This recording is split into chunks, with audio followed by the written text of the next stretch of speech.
আল্লাহ তাআলা বলেন, ইন্নাল্লাযীনা ইয়াখশাউনা রাব্বাহুম বিল গায়ব, আমি আল্লাহকে না দেখে আমার কথাগুলো আখিরাত সম্পর্কিত এগুলোকে না দেখে যারা আমি আল্লাহকে ভয় করে, আখিরাতকে ভয় করে, জাহান্নামকে ভয় করে, কবরকে ভয় করে, আল্লাহ বলেন তাফসীরের মধ্যে লিখছে ভয় করে মানে হলো গুনাহ বর্জন করে।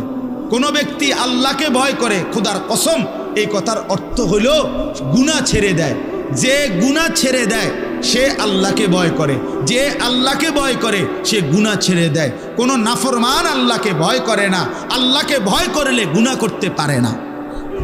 বুঝেন নাই বাংলা কথাটা? এটা কাগজের এই পিঠ ও পিঠ, কাগজের এই পিঠ ওই পিঠ।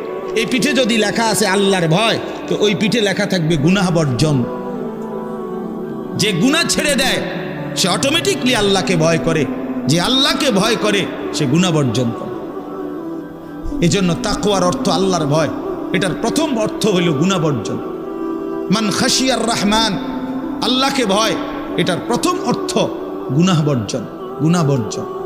আমার শায়েখ আল্লামা মুফতি মুশতাকুন নবী সাহেব সব সময় চিল্লায় মাহফিলে, অনেক সময় হাজারি করে বলে যে বাপ গুনাহ আগুন, গুনাহ আগুন, গুনাহ আগুন।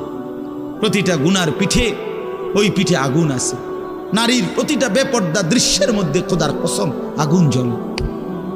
ওই সিনেমার নর্তকীর শরীরে আগুন জ্বলে, ওই নায়িকার শরীরে আগুন জ্বলে, মোবাইলের ওই অস্থির ছবির মধ্যে আগুন জ্বলে, মদের আড্ডায় আগুন জ্বলে, জুয়ার আড্ডায় আগুন জ্বলে, সুদের টাকায় আগুন জ্বলে, ঘুষের টাকায় আগুন জ্বলে, বেপর্দা নারীর শরীরে আগুন জ্বলে।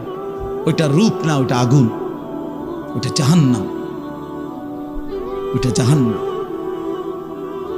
আল্লাহ তাআলা বলেন ইন্নাল্লাযীনা ইয়াখশাউনা রাব্বাহুম বিল গায়ব, আল্লাহ